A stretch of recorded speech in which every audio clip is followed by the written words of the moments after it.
বৃহস্পতিবাৰে পুৱা প্ৰায় 10 মান বজাত সোণাপুৰৰ কমাৰকুছিত ভয়ংকৰ পথ দুৰ্ঘটনা। চলন্ত বাছত তীব্ৰ বেগত খুন্দা বাইক আৰোহীৰ। A09BC1125 নম্বৰৰ বাছখনত ডিভাইডাৰ পাৰ হওঁতেই বিপৰীত দিশৰ পৰা অহা বাইক আৰোহীয়ে তীব্ৰ বেগত খুন্দা মাৰে। ফলত বাইকত থকা আবু বাক্কৰ ছিদ্দিক নামৰ বাইক আৰোহীজন গুৰুতৰভাৱে আঘাতপ্ৰাপ্ত হয়। লগতে সামান্যভাৱে আঘাতপ্ৰাপ্ত হয় মুস্তাকিম আলম নামৰ আন এজন আৰোহী। ঘটনাস্থলীত সোণাপুৰ যান-বাহন আৰক্ষী উপস্থিত হয়। গুৰুতৰভাৱে আহত লোকজনক GMCHলৈ প্ৰেৰণ কৰে বুলি জানিব পৰা গৈছে। আৰু এই ঘটনা সংঘটিত হৈছে সোণাপুৰৰ কমাৰকুছিত। চলন্ত বাছত তীব্ৰ বেগত খুন্দা মাৰে বাইক আৰোহীজনে আৰু তাৰ পাছতে বাইক আৰোহীজন গুৰুতৰভাৱে আঘাতপ্ৰাপ্ত হয়।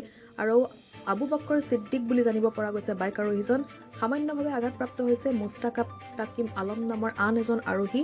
ইতিমধ্যে ঘটনাস্থলীত সোণাপুৰ যান-বাহন আৰক্ষী উপস্থিত হয় আৰু গুৰুতৰভাৱে যিজন লোক আঘাতপ্ৰাপ্ত হৈছে সেই লোকজনক GMCHলৈ ততাতৈয়াকৈ প্ৰেৰণ কৰে। ইটো পাৰে হৈছে মানে কেনেকুৱা হ'ল মানে বাছখনে এনেকৈ আহি স্পীড আহি মানে ঘূৰাই আছিলে। ঘূৰাই থাকোঁতে আৰু তাতে বাইকখনো আহিছে। বাইকখন অহাৰ লগে লগে দুইখন লাগিছে, ঠিক আছে মানিছোঁ এক্সিডেণ্ট এটা হয়, ঠিক আছে। আৰু তাতে এক্সিডেণ্টটো হৈছে মানে বাইকখনৰ মানুহটো ফাঁচি গৈছে। ফাঁচি লগে লগে চুচুৰাই লৈ আহিছে আধালৈকে। আমিতো চিঞৰ দিছোঁ ৰ বুলি কৈ পেলাই, সিটো চুচুৰাই কিনি এলা আনিব নালাগে। এক্সিডেণ্টটো হৈ যায় মানুহজন গম নাপাওঁ ইয়াৰে এতিয়া এক্সিডেণ্টৰ মানুহ এতিয়া গম নাপা না এই এজন এক্সিডেণ্টটো কেনেকৈ হ'ল?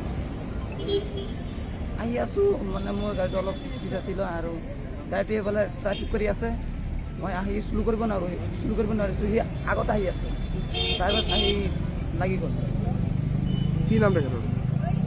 মোৰ নাম মুস্তাকিম আৰু লগত থকাজন আবু বাক্কৰ ছিদ্দিক, সেইটো মোৰ দেউতাক।